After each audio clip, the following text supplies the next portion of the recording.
അപ്പോൾ ഇന്ന് നമ്മൾ ഡിസ്കസ് ചെയ്യാൻ പോകുന്ന ടോപ്പിക് കുട്ടികൾക്ക് പേരൻസിനോടുള്ള പുച്ഛം. ഡിസ്റെസ്പെക്റ്റ്. അപ്പോൾ നമ്മൾ ഫസ്റ്റ് പറഞ്ഞ പോയിന്റ് എന്തായിരുന്നു? കുട്ടിയുടെ എൻവയൺമെൻറ്റ് തന്നെ കുട്ടിയിൽ ആ ഒരു ഡിസ്റെസ്പെക്റ്റ് വളർത്തിക്കൊണ്ട് വരിക എന്നുള്ളത്. സെക്കൻഡ് നമ്മളിപ്പോൾ ഡിസ്കസ് ചെയ്തത് നമ്മളെ തന്നെ താഴ്ത്തി കുട്ടികളോട് സംസാരിക്കുക എന്നുള്ളത്. ഇനി അടുത്ത മൂന്നാമത്തെ കാര്യം എന്ന് പറയുന്നത് ചുറ്റുമുള്ളവർ നമ്മളെ താഴ്ത്തി സംസാരിക്കുന്നതാണ് കുട്ടി കോൺസ്റ്റൻ്റ്ലി കേൾക്കുന്നത്. യെസ്, എക്സാമ്പിൾ അത് എൻ്റെ ഇത് പറഞ്ഞത് എനിക്ക് രണ്ടുപേർക്കും അറിയാവുന്ന ഒരാൾ അയാളുടെ ഭാര്യയെ കണ്ടിന്യൂസ്ലി എന്ത് ചെയ്യുന്ന വെച്ച് കഴിഞ്ഞാൽ താഴ്ത്തിയായിരിക്കും സംസാരിക്കാൻ. എനിക്കതറിയത്തില്ല. അതെന്ന് വെച്ചാൽ ഒരു തമാശ നമ്മൾ വിചാരിക്കും നമ്മൾ തമാശ അറിയാമെന്ന്, ചുറ്റുമുള്ളവരൊക്കെ ചിരിക്കുകയും ചെയ്യും. അപ്പോൾ ഒരു 5 മിനിറ്റിനുള്ളിൽ ഒരു 100 തവണ ശരിക്കും പറഞ്ഞാൽ ഭാര്യയെ ഇങ്ങനെ താഴ്ത്തി സംസാരിക്കുന്നത്. ലെവലൊന്ന് താക്കും. അപ്പൊ ഇതൊരു കോൺസ്റ്റന്റ്ലി എന്ത് ചെയ്യാണ് ചെയ്തുകൊണ്ടിരിക്കുകയാണ്. അപ്പൊ അത് ശരിക്കും പറഞ്ഞാൽ ചുറ്റുമുള്ള എല്ലാവരും അവർ ഉൾപ്പെടെ ഭാര്യയുടെ സ്നേഹം ഭാര്യയുടെ സ്നേഹമില്ലാഞ്ഞിട്ടോ അല്ലെങ്കിൽ ഞങ്ങളൊക്കെ അവരെ മോശമായിട്ട് കണ്ടിട്ടോ ഒന്നും അല്ല. അതൊരു തമാശയാകുമ്പോൾ ഞങ്ങളൊക്കെ കൂടിരുന്ന് ചിരിക്കും. അതൊരു ചിരിച്ച നല്ല കാര്യമല്ല. അപ്പം ഇത് കണ്ടിന്യൂസ്ലി നടക്കുമ്പം ഒരു കുട്ടിയാകുമ്പോൾ ഈ കുട്ടി ഇതിൽ കാണുകയാണ്. കുട്ടിയും ഞങ്ങളോടൊപ്പം ചിരിക്കുകയാണ്. അപ്പം ഇത് എന്താ ചെയ്യാന്ന് വെച്ച് കഴിഞ്ഞാൽ ആ മദറിൻ്റെ വാല്യൂവിനെ ആ കുട്ടിയിൽ എവറി ഡേ റെഡ്യൂസ് ചെയ്തുകൊണ്ട് വരും.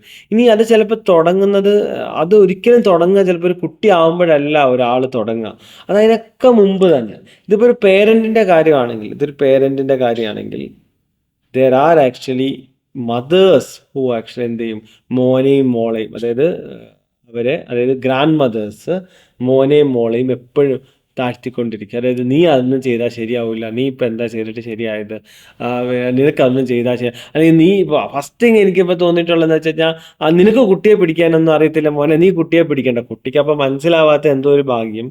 അവിടെ തൊട്ട് തുടങ്ങുകയാണ് എന്താ പറയുക, കുട്ടിയുടെ മുന്നിൽ വെച്ച് പേരൻസിനെ താഴ്ത്തുക എന്ന് പറയുന്നത്. ഗ്രാൻഡ് മദേഴ്സിൻ്റെയും ഗ്രാൻഡ് ഫാദേഴ്സിൻ്റെയും ഭാഗത്തുനിന്ന് വരുന്നൊരു തെറ്റാണ്. ഇത് അങ്കിൾസിൻ്റെയും ആൻറ്റിൻ്റെയും അവരൊക്കെ ചിലപ്പോൾ ഒരു തമാശ രൂപണയോ അല്ലെങ്കിൽ അവർ നടത്തുന്ന ഈവൻ അത് റിയൽ ആയിക്കോട്ടെ, മനുഷ്യന്മാരാണ്, അവർക്ക് കുറച്ച് ഇഷ്യൂസ് ഉണ്ട്, എന്താ പറയുക, കഴിയണില്ലാത്ത, അവരത്ര ഏബിൾ അല്ല.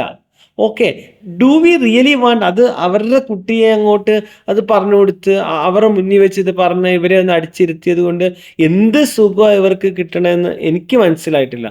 എന്തെങ്കിലും ഒരു പ്രത്യേക തരം, കാരണം അവരുടെ തന്നെ ഗ്രാൻഡ് ചൈൽഡിൻ്റെ മുന്നിൽ അവരുടെ കുട്ടിയെ താഴ്ത്തിയാൽ സംഭവിക്കുന്ന ഒരു പ്രശ്നം എന്ന് വെച്ചാൽ അവിടെ പിന്നെ സംഭവിക്കുന്നത് ഈ കുട്ടി ആ പേരന്റ് പറയുമ്പം കേൾക്കേണ്ട ചില സന്ദർഭത്തിൽ അതുണ്ടാവില്ല.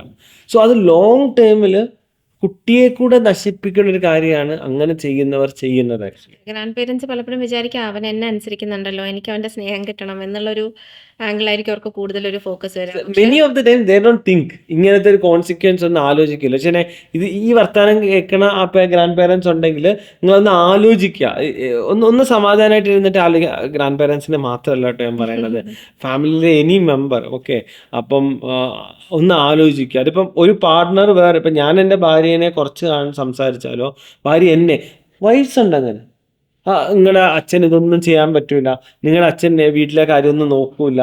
അതായത് may be there will be issues, പക്ഷെ അത് കോൺസ്റ്റൻ്റ്ലി പറഞ്ഞിട്ട് ആ ആൾക്ക് ആ കുട്ടിയുടെ മുകളിലുള്ള ഇൻഫ്ലുവൻസിനെ റിമൂവ് ചെയ്താൽ ഈ മദർ തന്നെ ആയിരിക്കും അത് സഫർ ചെയ്യാം.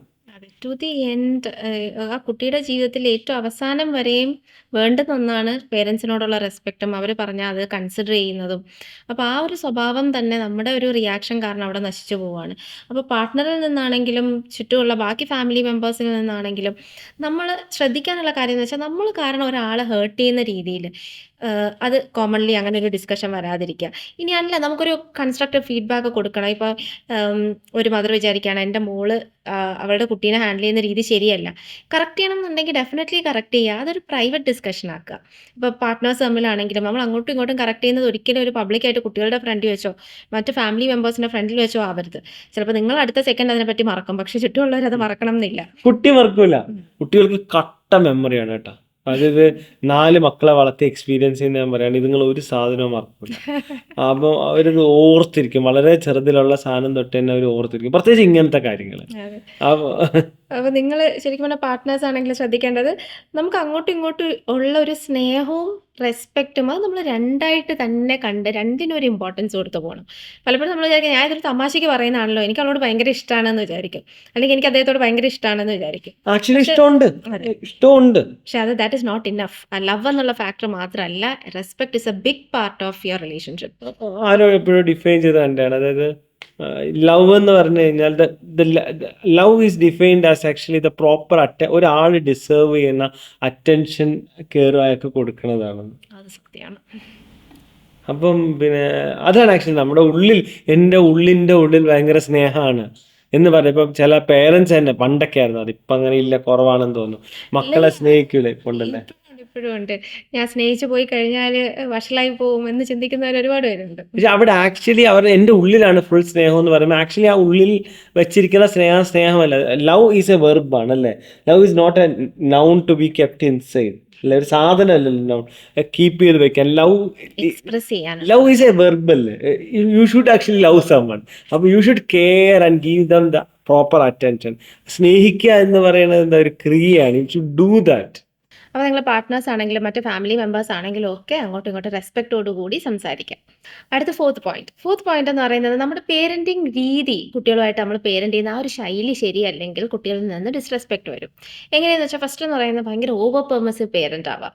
ഓവർ പെർമിസീവ് പേരൻ്റ് എന്ന് പറയുമ്പോൾ എന്തിനും അനുവദിച്ച് ഒരു ബൗണ്ടറീസ് ഇല്ലാതെ, സ്നേഹമാണെന്നാണ് വെപ്പ്, പക്ഷെ ബൗണ്ടറീസ് ഇല്ലാതെ, ഒരു ലൈൻ ഓഫ് കൺട്രോൾ ഇല്ലാതെ കംപ്ലീറ്റ്ലി. അപ്പോൾ കുട്ടിക്ക് ഇപ്പോൾ എന്ത് ചെയ്യാം, അപ്പോൾ എന്താ പറയുക, തലയിൽ കയറി ഡാൻസ് കളിക്കാനൊക്കെ നമ്മൾ മലയാളത്തിൽ പറയുമല്ലോ, ആ സംഗതി. ഡാൻസ് മലയാളമല്ല എങ്കിലും അപ്പോൾ എന്ത് ചോദിച്ചാലും നമ്മൾ സമ്മതിച്ചു കൊടുക്കുന്നു. അത് രണ്ട് രീതി. ഒന്ന് റസ് പറഞ്ഞ പോലെ തന്നെ നമുക്കത് സമ്മതിച്ചു കൊടുക്കണം എന്നുള്ളതിൻ്റെ പേരിൽ സമ്മതിച്ചു കൊടുക്കുന്നു. രണ്ട്, ശരിക്കും എനിക്ക് എങ്ങനെ ബൗണ്ടറി സെറ്റ് ചെയ്യേണ്ടതെന്ന് അറിയില്ല, അതുകൊണ്ട് സമ്മതിച്ചു കൊടുക്കേണ്ടി വരുന്നു. അങ്ങനെയും പേരൻസ് പറയാറുണ്ട്.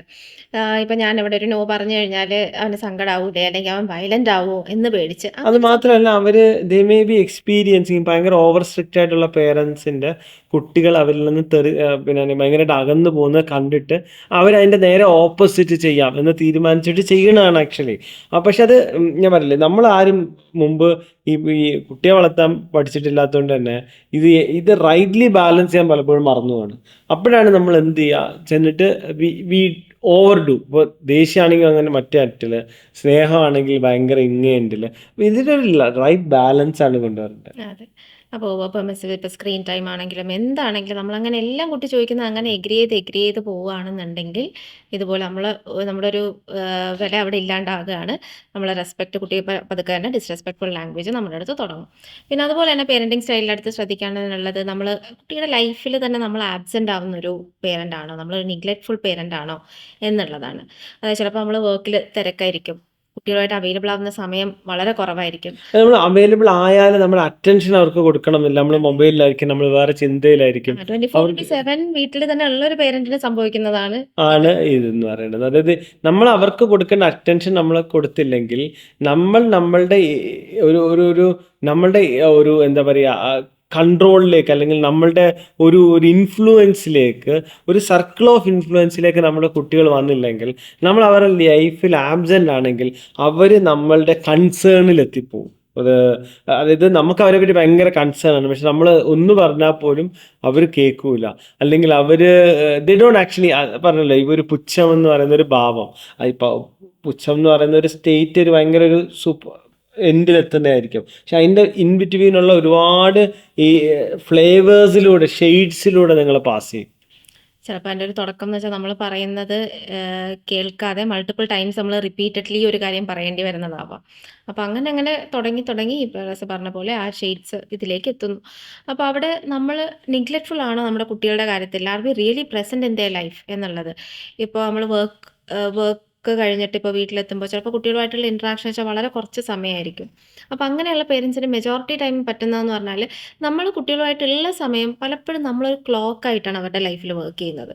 അതായത് അത് ചെയ്തോ, കുളിച്ചോ, ഭക്ഷണം കഴിച്ചോ, പഠിക്കാനുള്ള സമയമായി, ഉറങ്ങാനുള്ള സമയമായി, അങ്ങനെ ക്ലോക്കിൻ്റെ പേർപ്പസ് മാത്രം നമ്മൾ ചെയ്ത് അവരെ ഡ്രൈവ് ചെയ്യുന്ന പേരൻസായി പോകുന്നെങ്കിൽ ശരിക്കും പറഞ്ഞാൽ കുട്ടികൾക്ക് നമ്മളിൽ നിന്ന് കിട്ടേണ്ട പലതും അവിടെ നഷ്ടപ്പെടുകയാണ്. അത് ചെയ്തോ, അത് ചെയ്യരുത് അതെ, ഇത് രണ്ടും. രണ്ടാണ്. ചെയ്തോന്ന് ചോദിക്കും, കൂടെ ചെയ്യരുത്, അത് ചെയ്യരുത്, ഇത് ചെയ്യരുത് എന്ന് പറയും. അപ്പം ഇത് പിന്നീട് കുട്ടിയിൽ ജനിപ്പിക്കുന്നത് എന്താന്ന് വെച്ചാൽ ആ കുട്ടി പേരന്റുമായിട്ട് അകലാൻ തുടങ്ങും. അപ്പം അവരൊരു ഇനീഷ്യൽ ഏത് മനുഷ്യനും വേറൊരു മനുഷ്യനോടുള്ള ഫസ്റ്റ് ഡിഫൻസ് എന്ന് പറയുന്നത്, അല്ലെങ്കിൽ ഫസ്റ്റ് ഇതെന്ന് പറയുന്നത് ഇഗ്നോറിങ് ദം എന്നുള്ളതാണ്. അതായത് നമ്മൾ 10 വട്ടം വിളിച്ചാലേ ആൾ കേൾക്കത്തുള്ളൂ, കേട്ടാലും മിണ്ടാണ്ടിരിക്കും. ഇങ്ങനെയൊക്കെ ഇത് അവരുടെ വേ ഓഫ്, അവരുടെ പ്രൊട്ടസ്റ്റാണ് ആക്ച്വലി അവർ കാണിക്കണത്. അപ്പം ആ ഒരു സ്റ്റേജിലൊക്കെ നിങ്ങളുടെ കുട്ടിയാണെന്നുണ്ടെങ്കിൽ you should actually get them back into your influence. അതില്ലാന്നുണ്ടെങ്കിൽ പിന്നീട് കുറേ കഴിയുമ്പോൾ എത്തുന്ന ഒരു അവസ്ഥയാണ് ഈ പുച്ഛം എന്ന് പറയുന്നത്. അപ്പോൾ അതിലേക്ക് പോകാതെ നിങ്ങൾ പണിയെടുക്കേണ്ട ഒരു സ്റ്റേറ്റാണ് അവിടെ ഉണ്ടാവേണ്ടത്. അതെ. പിന്നെ മൂന്നാമത്തെ പേരന്റിങ് സ്റ്റൈൽ നമുക്ക് അവോയ്ഡ് ചെയ്യേണ്ടതെന്ന് പറയുന്നത് ഓവർ സ്ട്രിക്റ്റ് ആവുക കുട്ടികളുമായിട്ടെന്നുള്ളതാണ്. അപ്പോൾ പലപ്പോഴും നമുക്ക് കുട്ടികളുടെ കാര്യത്തിൽ ഒരുപാട് ആഗ്രഹങ്ങളും ആസ്പിറേഷൻസ് ഒക്കെ ഉള്ളത് കൊണ്ട് തന്നെ അവരിൽ നിന്നൊരു ചെറിയ കാര്യം അങ്ങോട്ടോ ഇങ്ങോട്ടോ മാറിക്കഴിഞ്ഞാൽ ചിലപ്പോൾ നമ്മൾ ഭയങ്കര സ്ട്രിക്റ്റ് ആയിട്ട് അവരുടെ അടുത്ത് ബിഹേവ് ചെയ്യും.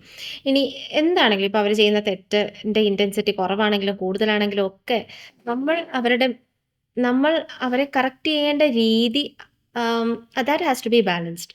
ആ രീതി ശരിയല്ല. If you are becoming over strict എന്നുണ്ടെങ്കിൽ പതുക്കെ ദേ സ്റ്റാർട്ട് റിബെല്ലിങ്. അങ്ങനെയുള്ള കുട്ടികൾ രണ്ട് രീതിയിൽ പോകും അറിയാം. അതായത് ഒന്നി അവർ ആക്ച്വലി ഭയങ്കരമായിട്ടൊരു സബ്മിസീവ് മോഡിലേക്ക് പോകും. അവർക്കിപ്പം വളർന്നാൽ തന്നെ എന്താ സംഭവിക്കാന്ന് വെച്ച് കഴിഞ്ഞാൽ അവർക്ക് ഒരു ഡിസിഷൻസ് എടുക്കാനോ മുന്നോട്ട് പോകാനോ ഒന്നും കഴിയാത്ത തരത്തിൽ അവരെന്ത് ചെയ്യും എന്ന് വെച്ച് കഴിഞ്ഞാൽ ആ ഒരു മോഡിൽ, ഓവർ സബ്മിസീവ് ആയ മോഡിലേക്ക്. പിന്നീടാണ് സംഭവിക്കാന്ന് വെച്ച് കഴിഞ്ഞാൽ അവരെ റിജക്റ്റ് ചെയ്ത് അങ്ങനെ പോകുന്നത്. അതായത് പേരൻസ് തന്നെ പിന്നെ ആ കുട്ടികളെ പേടിച്ച് ജീവിക്കേണ്ടി വരുന്നൊരു അവസ്ഥ സാഹചര്യം അങ്ങനെ. അപ്പോൾ ഇതൊന്നും അല്ലാതെ നമുക്കൊരു റൈറ്റ് കൈൻഡ് ഓഫ് ബാലൻസ് ആണ് നമ്മുടെ പേരന്റിങ് സ്റ്റൈലിൽ വേണ്ടത്. അതായത് there has to be a lot of warmth in the relationship. ഒരുപാട് സ്നേഹം നമ്മൾ എക്സ്പ്രസ് ചെയ്യണം. റൈറ്റ് കൈൻഡ് ഓഫ് അറ്റൻഷൻ അവർക്ക് കൊടുക്കണം. അറ്റ് ദ സെയിം ടൈം നമുക്ക് ബൗണ്ടറി സെറ്റ് ചെയ്യേണ്ടത് ശരിയായ രീതിയിൽ ബൗണ്ടറി സെറ്റ് ചെയ്യുകയും വേണം. അപ്പോൾ നമ്മൾ 4 കാര്യങ്ങളാണ് ഡിസ്കസ് ചെയ്തത്. കുട്ടികളിൽ ഡിസ്റെസ്പെക്ട്ഫുൾ ലാംഗ്വേജും എക്സ്പ്രഷൻസും ഒക്കെ നമ്മളടുത്ത് വരുന്നതിൻ്റെ 4 റീസൺസ് ആണ് നമ്മൾ ഡിസ്കസ് ചെയ്തത്. ഇതിലേതെങ്കിലും ഒരെണ്ണം നിങ്ങൾക്കുണ്ടോ എന്ന് ഇവാലുവേറ്റ് ചെയ്യുക. എന്നിട്ട് ട്രൈ ടു ലീഡ് ആക്ച്വലി ഒരു മെമ്മറബിൾ ആയിട്ടുള്ള ഒരു എക്സ്പീരിയൻസ് ചെയ്യുന്ന നല്ലൊരു പേരൻറ്റിങ് പീസ്ഫുൾ ലൈഫ്. ഇത് നമുക്കൊന്ന് ബിൽഡ് ചെയ്യാൻ കഴിയുമോ എന്നുള്ളത് നോക്കുക. We are there for help. നിങ്ങൾക്ക് എന്തെങ്കിലും തരം സപ്പോർട്ട് വേണമെങ്കിൽ please feel free to actually contact. Okay. ഒരു കാര്യം കൂടെ, സബ്സ്ക്രൈബ് ചെയ്തിട്ടില്ലെങ്കിൽ ഈ ചാനൽ സബ്സ്ക്രൈബ് ചെയ്യാം. അപ്പോൾ മറ്റൊരു ഡിസ്കഷനിൽ കാണാം. Bye bye.